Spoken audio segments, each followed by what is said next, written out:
دنیا میں بہت سے لوگ ظاہر بین ہوا کرتے ہیں اور وہ اپنی کوتاہ فہمی کی وجہ سے بڑے بڑے آدمیوں سے ایسی باتوں کو منسوب کر دینے میں ذرہ بھی تامل نہیں کیا کرتے جن کو ان بڑے کوئی بھی تعلق نہیں ہوتا۔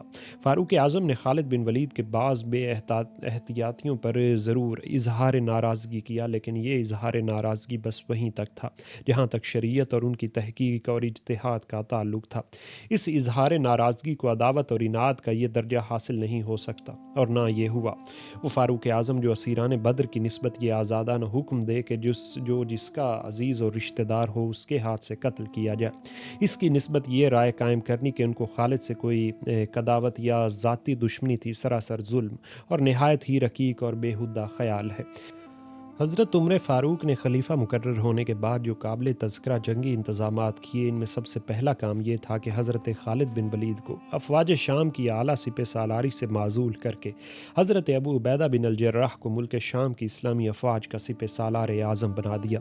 اس حکم کی فوراً تعمیل ہوئی اور حضرت خالد بن ولید نے حضرت ابو عبیدہ کی ماتحتی میں نہ صرف جاں فروشی اور کافر کشی میں پہلے سے زیادہ مستعدی دکھائی، بلکہ حضرت ابو عبیدہ کو ہمیشہ مفید ترین جنگی مشورے دیتے رہے۔ یہی وہ امتیاز خاص ہے جو حضرت خالد بن ولید کے مرتبہ اور عزت کو تمام دنیا کی نگاہ میں بلند کرتا اور ان کو روئے زمین کا بے نظیر سپہ سالار اور سچا اور پکا اور مخلص انسان ثابت کرتا ہے، جس کے دل میں رضائے الہی کے سوا شہرت طلبی اور ریاکاری کا نام و نشان تک نہ ہو۔ دوسرا کام فاروق اعظم کا یہ تھا کہ انہوں نے ابو عبیدہ بن مسعود کو ایک فوج کے ساتھ عراق کی جانب روانہ کیا اور ان کو ملک عراق کے تمام اسلامی افواج کا سپہ سالار اعظم مقرر کیا۔ ابو عبیدہ بن مسعود کے روانہ کرنے کے بعد تیسرا کام فاروق اعظم کا یہ تھا کہ یعلا بن امیہ کو ملک یمن کی جانب روانہ کیا کہ آن حضرت کی ساخری وصیت کو پورا کریں کہ ملک عرب میں مسلمانوں کے سوا کوئی یہودی اور کوئی نصرانی نہ رہنے پائے۔ چونکہ مسلمان صدیق اکبر کی خلافت کے سبب 2 برس دوسرے اعظم آمور کی انجام دہی میں مصروف رہے کہ اس وصیت نبوی کے پورا کرنے کا ابھی تک موقع نہ مل سکا تھا، فاروق اعظم نے یعلا بن امیہ کو حکم دیا کہ ملک یمن کی طرف جا کر نجران کے عیسائیوں سے کہہ دو کہ تم اس ملک کو چھوڑ دو، ہم تم کو حدود عرب سے باہر ملک شام میں تمہاری ان زمینوں سے زیادہ زرخیز زمینیں اور ان زمینوں سے زیادہ وسیع زمینیں دیتے ہیں، تم کو کسی مالی اور جسمانی محنت اور نقصان میں مبتلا کرنا نہیں چاہتے، ملک عرب اب صرف مسلمانوں کے لیے رہے گا، غیر مسلم ہونے کی حالت میں تمہارا یہاں قیام ممکن نہیں۔ بعض کوتاہ فہم لوگ نجران کے نصرانیوں کی اس جلا وطنی کو ناجائز فعل قرار دے کر معترض ہوا کرتے ہیں، لیکن وہ یہ بات بھول جاتے ہیں کہ مدینہ کے یہودیوں نے بھی مسلمانوں کے خلاف سازشوں میں رومیوں کو مسلمانوں پر حملہ آور ہونے کی ترغیب دینے میں خاص طور پر کوشش کی تھی، اور اب نجران کے عیسائی بھی مسلمانوں کے بیچ رہ کر رومی سلطنت کے لیے جو برسر پرخاش رہتی تھی، جاسوسی اور ہر قسم کی مخالفت اسلام سازشوں کے کامیاب بنا دینے میں مصروف تھے۔ حضرت صلی اللہ علیہ وآلہ وسلم ملک عرب کے عیسائیوں اور یہودیوں کو سود خوری اور مخالفت اسلام سازشی کارروائیوں سے واقف تھے۔ آپ مسلمانوں کو یہودیوں اور عیسائیوں کی ہمسائیگی سے اس لیے بچانا چاہتے تھے کہ ان کی یہ بدعات کہیں مسلمانوں میں سرایت نہ کر جائیں، اس لیے آپ نے نجران کے عیسائیوں سے جو عہد نامہ کیا تھا، اس میں ایک شرط یہ تھی کہ عیسائی سود خوری کی عادت کو ترک کر دیں گے، اور اسی وجہ سے آپ نے وصیت فرمائی تھی کہ ملک عرب میں یہودی اور عیسائی نہ رہنے پائیں۔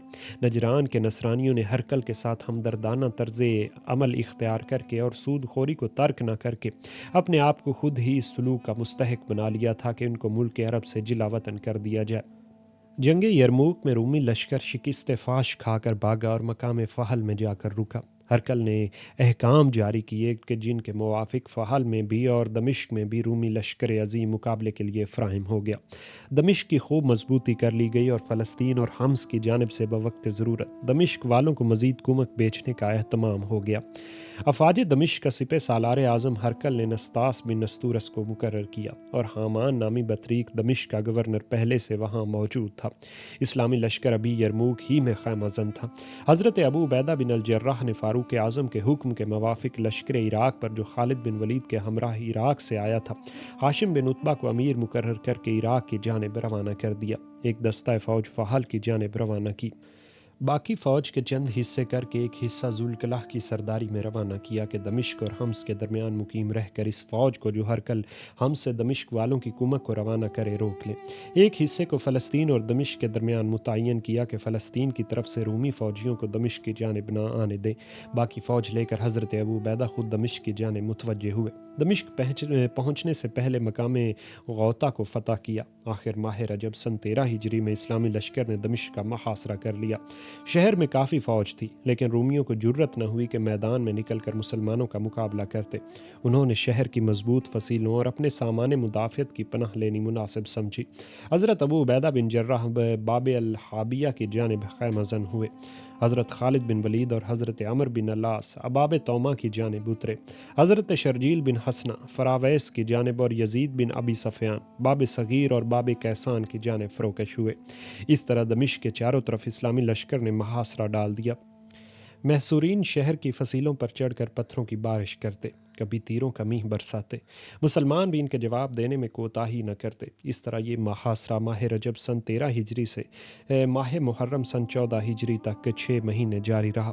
ہرکل نے حمص سے دمشق والوں کو حکومت کے لیے جو افواج روانہ کی، ان کو ذوالقلح نے دمشق تک پہنچنے نہ دیا، کیونکہ اس غرض کے لیے دمشق اور حمص کے درمیان وہ مقیم تھے۔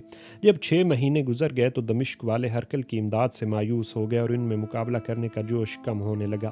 حضرت ابو عبیدہ بن الجراح اس حالت سے بروقت مطلع ہو کر اور محاصرے کو زیادہ طول دینا مناسب نہ سمجھ کر ہر طرف کے سرداروں کو حکم دیا کہ کل شہر پر حملہ آوری ہوگی۔ مسلمانوں کی اس جنگی تیاری اور حملہ آوری کا حال معلوم کر کے امرائے دمشق کے ایک وفد نے باب توما کی جانب سے حضرت خالد بن ولید کے پاس آ کر امان طلب کی۔ حضرت خالد بن ولید نے ان کو امان نامہ لکھ دیا اور بلا مقابلہ شہر کے اندر داخل ہوئے۔ خالد بن ولید نے جو امان نامہ دمشق والوں کو لکھ دیا تھا، اس کا مضمون اس طرح تھا: خالد بن ولید نے دمشق والوں کو یہ رعایتیں دی ہیں کہ جب اسلامی لشکر دمشق میں داخل ہوگا تو دمشق والوں کو امان دی جائے گی، ان کی جان اور مال اور گرجوں پر کوئی تصرف نہ کیا جائے گا، نہ شہر دمشق کی شہر پناہ منہدم کی جائے گی اور نہ کسی مکان کو مسمار اور منہدم کیا جائے گا۔ اسلامی لشکر کا کوئی شخص شہر والوں کے کسی مکان میں سکونت اختیار نہ کر سکے گا۔ مسلمان اور ان کا خلیفہ بجز نیکی کے کوئی برا سلوک دمشق والوں سے نہ کریں گے جب تک کہ دمشق والے جزیہ ادا کرتے رہیں گے۔ ادھر خالد بن ولید صلح کے ذریعے شہر میں داخل ہوئے۔ ٹھیک اسی وقت باقی ہر سہ جوانب سے اسلامی سردار سیڑھیاں لگا کر اور دروازہ توڑ توڑ کر قہر اور غلبہ کے ساتھ شہر میں داخل ہوئے۔ وسط شہر میں خالد اور ابو عبیدہ کی ملاقات ہوئی۔ ابو عبیدہ نے کہا کہ ہم نے شہر کو بزور شمشیر فتح کیا۔ خالد بن ولید نے کہا کہ میں نے بمصالحت شہر پر قبضہ کیا۔ بعض روایات کی روح سے معلوم ہوتا ہے کہ بطریق حامان نے خود امرائے دمشق کو بھیج کر خالد بن ولید سے عہد نامہ لکھوا لیا تھا اور وہ مسلمانوں کے حملہ کی طاقت اور نتیجے کو دیکھنا چاہتا تھا کہ اگر مسلمان اپنے متفقہ حملے اور پوری کوشش میں ناکام رہے اور بزور شمشیر دمشق میں داخل نہ ہو سکے تو آئندہ بھی مدافعت کو جاری رکھا جائے گا اور خالد کے عہد نامہ کو کوئی وقت نہ دی جائے گی۔ لیکن اگر مسلمان اپنی اس کوشش میں کامیاب ہو گئے اور زبردستی شہر میں داخل ہوئے تو اس عہد نامہ کے ذریعے اس برتاؤ سے محفوظ رہیں گے جو بزور شمشیر فتح کیے ہوئے شہر کے ساتھ آئین جنگ کے موافق کیا جاتا ہے۔ ادھر ابو عبیدہ بزور شمشیر شہر میں داخل ہوئے، ادھر دمشق والوں نے خود دروازہ کھول کر خالد بن ولید کو شہر کے اندر بلا لیا۔ بہرحال کوئی بھی بات ہو، یہ ضرور ہوا کہ خالد بن ولید بذریعہ مصالحت داخل دمشق ہوئے اور ابو عبیدہ بن الجراح بزور شمشیر۔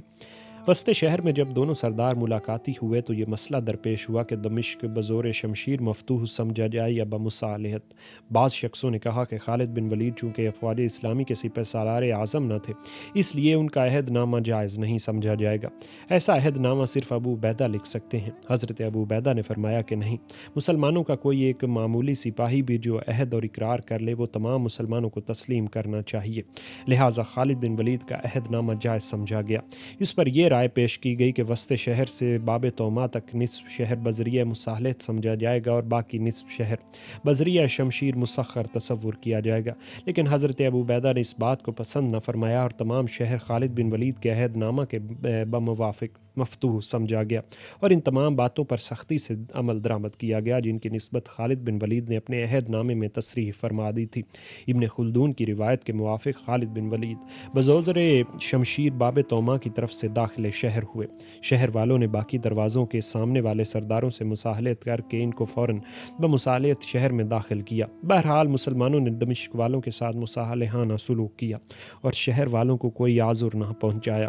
ابو عبیدہ بن الجراح نے یزید بن ابو سفیان کو دمشق کا عامل مقرر کیا اور رومی سرداروں نیز سپاہیوں کو دمشق سے نکل کر جہاں ان کا جی چاہا چلے جانے دیا۔ یزید بن ابی سفیان کے دمشق میں ضروری جمعیت کے ساتھ چھوڑ کر حضرت ابو عبیدہ بن الجراح دمشق سے مقام فحل کی جانب بڑھے۔ یہاں ہرکل کا سردار سکلار بن مخراق لاکھوں آدمیوں کا لشکر لیے ہوئے پڑا تھا۔ دمشق سے روانہ ہوتے وقت حضرت ابو عبیدہ نے خالد بن ولید کو مقدمۃ الجہش کا، شرجیل بن حسنہ کو کلب کا، عامر بن العاص کو میمنہ کا اور زرار بن الزوار کو سواروں کا، ایاز بن غنم کو پیادوں کا افسر مقرر کیا اور خود میسرہ میں رہے۔ فحل کے قریب پہنچ کر اسلامی لشکر اپنے اپنے سرداروں کی ماتحتی میں مناسب موقعوں پر خیمہ زن ہوا۔ آدھی رات کے وقت رومیوں نے مسلمانوں کے قلب لشکر پر حملہ کیا، شرجیل بن حسنہ سے مقابل ہوئے۔ لڑائی کا شور و غل سن کر تمام مسلمان سردار اپنا اپنا لشکر لیے ہوئے میدان میں آ گئے اور ہنگامہ بڑی زور اور شدت سے جاری ہوا۔ یہ لڑائی کئی دن تک جاری رہی۔ جس دن معرکہ کارزار گرم رہتا تھا، اس طرح رات کو بھی یہ معرکہ جاری رہتا تھا۔ آخر رومی سردار سکلار میدان جنگ میں 80,000 آدمیوں کی جمعیت کے ساتھ قتل کروا کر خود بھی مقتول ہوا۔ بقیت السیف نے راہ فرار اختیار کی اور مسلمانوں کے لیے بے شمار مال غنیمت چھوڑ گئے۔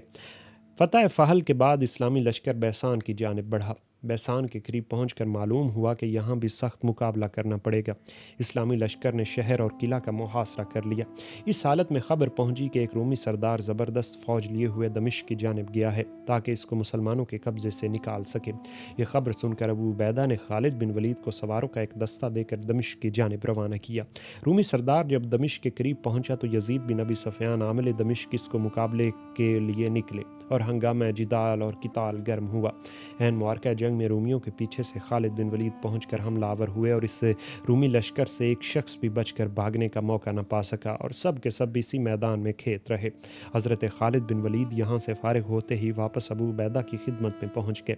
بیسان والوں نے اول مسلمانوں کا مقابلہ کرنے اور حملہ آور ہونے میں کمی نہیں کی، لیکن بالآخر اپنے آپ کو اسلامی لشکر کے مقابلے کی قابل نہ پا کر صلح کی درخواست کی اور اسلامی سپہ سالار نے بخوشی اس درخواست کو منظور کر کے اہل بیسان پر جزیہ مقرر کیا اور ایک عامل وہاں مقرر فرما دیا۔ حضرت ابو عبیدہ نے ابو الاور السلمی کو ایک دستہ فوج دے کر تبریہ کے جانب روانہ کیا۔ اہل تبریہ نے بیسان والوں کا انجام دے کر ابو الاور کو بمساحلت شہر سپرد کر دیا۔ یزید بن ابی سفیان نے دمشق کے انتظام پر قابو پا کر اپنے بھائی معاویہ بن ابو سفیان کو ایک دستہ فوج دے کر ارکہ کی جانب روانہ کیا۔ انہوں نے ارکہ کو فتح کیا۔ پھر یزید بن ابی سفیان سیدا، جیل اور بیروت کی جانب متوجہ ہوئے اور معمولی لڑائیوں کے بعد ان تمام مقامات پر قبضہ کر لیا۔ اس طرح دمشق اور تمام علاقہ اردن مسلمانوں کے قبضے میں آ گیا۔